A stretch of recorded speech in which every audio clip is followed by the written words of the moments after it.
السلام عليكم ورحمة الله وبركاته. أهلا بكم في حلقة عن قناة الكرة الحلوة. النهارده عن كأس العالم للأندية 2023. حقق بطولة خطط النهارده. ريال مدريد كسب البطولة، والمركز الثاني الهلال، والمركز الثالث فلامينجو، والمركز الرابع النادي الأهلي. عايز أتكلم عن أداء النادي الأهلي. قبل أي شيء عايز أقول شكرا للعيبة النادي الأهلي، أبطال النادي الأهلي. شرفونا، شرفوا مصر كلها وبين العالم كله ان عندنا كرة قدم، بنعرف نلعب كرة قدم حقيقية، كرة قدم حديثة. ده قبل كل شيء. عايزين نتكلم عن الاهلي في اثناء البطولة. الاهلي لعب 4 ماتشات. طبعا عارفين نظام البطولة ان بطل كوبا ليبرتادوس وامريكا الجنوبية وبطل اوروبا الشامبيونز ليج بيلعب مباشرة في الدور قبل النهائي وده بيلعب ماتشين. باقي الفرق كلها عشان يوصل للدور النهائي يلعب 3 ماتشات.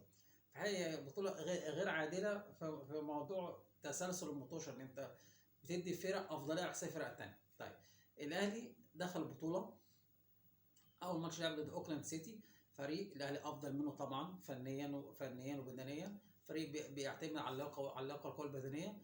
الناس بيقولوا الفريق ده ضعيف، لا الفريق ده مش ضعيف، هو الاهلي اللي خلى ظهر بالمنظر ده. لان خدت المبادرة وسيطرت على المباراة من اولها لاخرها، قدرت تكسب المباراة 3-0. كان فوز مهم ننقلك للمرحلة الثانية. المرحلة الثانية كان فريق سياتل الأمريكي.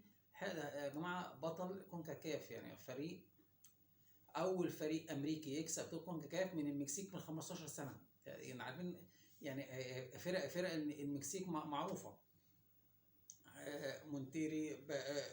مونتيري باتشوكا، فرق كبيرة دايما مستوى عندها لعيبة مميزة. فيكون الفريق ده يكسب البطوله دي، ده معناه ان هو فريق كويس. عارف الدوري الامريكي دوري، يعني دوري قوي ماديا، في تدعيم مادي.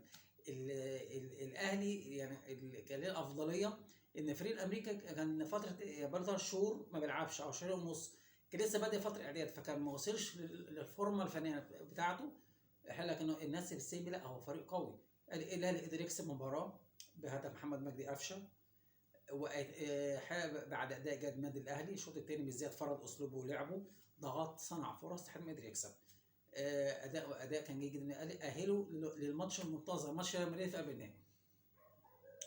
الحقيقه ماتش ريال مدريد، الناس قبل المباراه يعني كان في تفاؤل انك هتكسب ريال مدريد. يعني ده احساس لما انت كفرقه او ككوتش تنقل لجمهورك الاحساس ده، ان انت بتلعب على المكسب، او كاداره حتى نادي، ان اداره نادي كانت داعمه للفريق والفريق عنده فرصه يكسب. فده معناه ان انت وصلت لمستوى ان يا جماعه ريال مدريد ده بطل شامبيونز ليج، اكتر يعني بطل عالم. يعني ريال مدريد يعني فريق من اكثر فوز بقطع على مستوى العالم، فريق عظيم جدا، بطولات لا تعادل ولا تحصى زي ما بيقولوا. فكونك توصل مرحله انك الجمهور يبقى متفائل قبل الماتش انك هتعمل معاه نتيجه كويسه وممكن تكسب، دي حاجه تحسب للنادي الاهلي. طيب المباراه نفسها، الاهلي لاعب السنه قبل اللي فاتت بايرن ميونخ، لعب بايرن ميونخ ماتش 2-0. جابوا جون في الشوط الاول وجون في ليفاندوفسكي في اخر الشوط الثاني في اخر 5 دقائق 2-0. يعني النتيجه لما تبص لها من بره نتيجه كويسه، لكن كاداء الاهلي ما وصلش مانويل نور تقريبا ولا هجمه. يعني الماتش كله كان يعني زي ما بيقولوا وان سايد جيم لصالح بايرن ميونخ. طيب نيجي ماتش ريال مدريد، مش هنتكلم على التشكيل، هنتكلم على الاداء. انت بتلعب ريال مدريد، فريق زي ما بيقولوا مدجج بالنجوم، كان غاب عنه بس ابرز غيابات كان كورتوا وكريم بنزيما، الفريق كله فول تيم تقريبا. بتلعبوا الشوط الاول ند بالند، ليك فرص كان ممكن تتقدم، وهو كان ليه فرص، كان ماتش متكافئ. خطف جون بخطا من متولي في اخر الشوط انها 1-0. النتيجه صعبه انها تخش اوضه اللبس بعد ده مغلوب 1-0. الشوط الثاني لسه بتقول يا هادي، دخل في الجون الثاني 2-0. دي تهد اي فريق، يعني انت 2-0 توقيت الاجوان صعب جدا. لا انت تماسكت، لعبت كوره، وصلت للجون، قدرت تسجل جون ضربه جزاء علي معلول، وصلت باكتر من فرصه، فرص مؤكده. في كوره يعني في انفراد محمد شريف، الماتش ده مثلا ده 3 منهم، الشوط الثاني انفراد سندها طويل راحت للحارس لونين، في راسان محمد شريف، في كوره لطار المنشلم من حلق الجون، في كوره القفشه في حلق الجون ما تضيعش. فالحقيقه انت زي ما بيقولوا ريال مدريد كان حابس انفاسه ان في اي لحظه لا كان ممكن يتعادل. فضل لحد 90 لحد دقيقه 90 دخل في الجون الثالث من خطا، وفي الدقيقه 98 97 الجون الرابع. نتيجه لا تعمل على اداء، لكن الجمهور خارج، يعني الجمهور اللي شاف الماتش او جمهور الاهلي راضي عن اداء اللعيبه. نتيجه محبطه شويه، لكن انا كنت اكتر من ندي ريال مدريد. انا كان بامكاني انا ممكن اتقدم، كان ممكن اتعادل. في الحقيقه الناس يعني ايه، زعلانه زعلانه على شكل النتيجه، لكن كاداء الناس كانت راضيه عنه. بعدها ب3 ايام بتلعب ماتش برونزيه 3 ربع ضد فلامينجو. برضه يا جماعه فلامينجو ده بطل كوبا ليبرتادوس. يعني الاتحاد ده لما بيقول لك البطولات القاريه، فبيقول دوري ابطال اوروبا اللي هو الشامبيونز ليج، بيقول كوبا ليبرتادوس، بعد كده بيقول اسيا وافريقيا. تمام. طبعا في فرق شاسع بين هنا وبين هنا. يعني مثلا فرق دوري كوبا ليبرتادوس بيلعب فيه فرق الارجنتين، ريفر بليت وبوكا جونيور، بيلعب فرق البرازيل ساو باولو، فالمينجو، بالميراس، جريميو، فرق واخده بطولات كتير. فكونك توصل انك بتلعب فرقه في المستوى ده وانت مش خايف منها، بتلعب بيجي في الجون في اول 5 دقايق، تتماسك وتسيطر وتضغط وتحاول تتعادل. يجي الشوط الثاني تبتدي بمبادره هجوميه، تتعادل وتتقدم وتضيع فرص، تتعرض لحاله طرد ويجي لك فرصه مؤكده لمحمد شريف للاسف اهدرها. بعد كده باخطاء الفريق سجل 3 اجوان ونام في 3 دقائق، اخطاء من الحارس والدفاع، والماتش انتهى 4-2. برضه نتيجه هي محبطه، ما خدش ميداليه. لكن يا جماعه احنا لازم نقول حاجه، احنا نشكر النادي الاهلي. انت وصلت مرحله انك خسران من ريال مدريد بطل دوري الابطال، وخسران من فلامينجو بطل كوبا ليبرتادوس، وانت زعلان.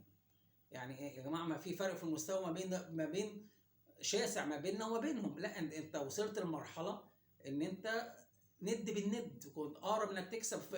كان ممكن تخطف ريال مدريد، كان ممكن تكسب النهارده، كنت طول الماتش لحد 77 في شويه فرصه فلامينجو، لولا الاخطاء الفرديه البسيطه دي كنت هتكسب. فدي حاجه لازم نشكر على النادي الاهلي، اداره، جهاز فني، لعيبه. في برضه عايزين ما نغفلش حاجه، ان التولي المنتشر بالكثافه دي في القوه دي. يعني انت بديت بتدريج اوكلاند، سياتل، بعد كده دخلت في ريال مدريد، بعد كده دخلت فلامينجو، فمنتشر كده تدريج، منتشر قوي جدا. فانت اللياقه الذهنيه والبدنيه، يعني بدنيا انت ما تحسش ان الفريق الاهلي برضه راجل عامل روتيشن كويس، كان بيعمل روتيشن خصوصا في مجموعه الهجوم، مجموعه الوسط كان بيغير كل شويه. بتحس ان الفريق واقف على رجله بدنيا. فنيا الفريق فيه شغل في الملعب يا جماعه، المدرب شغله واضح في الملعب، في فكر بيتطبق. يعني الراجل النهارده بيلعب متقدم ومطلوب منه لعيب، وانت مش حاسس ان عنده مشكله. يعني خلاص الفريق قدامه مش عارف يوصل للمرمى، هو حل الوحيد اللي اما يلعب يسقط كور اللي هي البالونه، يا اما يحاول يسدد من بره. للاسف بسبب اخطاء فرديه خسرت. لكن الراجل بصراحه يعني شغال على مستوى. الاهلي بيفتقد طبعا راس حربه يجيب من انصاف الفرص. يعني انا اعتقد ان لو كان موجود راس حربه يعني برازيلي او افريقي اللي هو يقدر يخطف من انصاف الفرص. يعني جماعه راس الحربه اللي هو لو جات له مثلا كورتين يجيب منهم واحده، 3 يجيب منهم واحده على الاقل. لكن ما ينفعش يا جماعه يبقى راس حربه يجي لي 4 كور ضاع 4، 3 ضاع 3. لا، ده يعني يعني المفروض ان بيبقى تركيزك انت الراجل اللي بتحط الفينش، اللي بتنهي الهجمه، المفروض انت يبقى تركيزك عالي جدا ان في اي لحظه ممكن اسجل. لكن ما جاليش فرص وكتيره واضيع. دي انت بتاع موجود في الفريق كله. في الحقيقه الراجل كولر عامل مشروع جديد، الراجل ممتاز، مسيطر على الفريق، شغله باين في الملعب. محتاج بعض الدعمات البسيطه برضه عشان ما نضخمش الموضوع. انت يعني انت عايز بس راس حربه قوي، وديفندر قوي برضه مع مجموعه الويسترن طبعا، لان احنا شفنا عمرو السوليه كبر في السن. حمدي اصاباته ممتازه طبعا، بس حمدي اصاباته برضه بقت زادت الفتره الاخيره. ديانج برضه مستواه بيعلى شويه وتشاور، لعيب ممتاز طبعا عشان كان تاثيره، بس محتاج تدخل حد تاني في المجموعه دي يدي قوه اكتر خط الوسط. فالحقيقه الف شكر للنادي الاهلي على مجهوده، على ادائه، على ان هو شرف مصر كلها، بل الدنيا كلها بتتفرج على البطوله يا جماعه، في اوروبا، في اسيا، في امريكا، في كل حاجه بيتفرج. فشايفين ان الفريق ده عنده كوره يعني هدف احمد عبد القادر ده هدف برازيلي. يعني طيب بيجيبوا فريق برازيلي، يعني حاجه تشرف الاداء والمستوى والشكل الحلو اللي هم ظهروا عليه. فنقول للفريق الاهلي هارد لك، ان شاء الله يعوض البطوله الجايه ان شاء الله. الف الف مبروك. اتمنى التحليل عجبكم. تعملوا شكرا. السلام عليكم ورحمه الله وبركاته.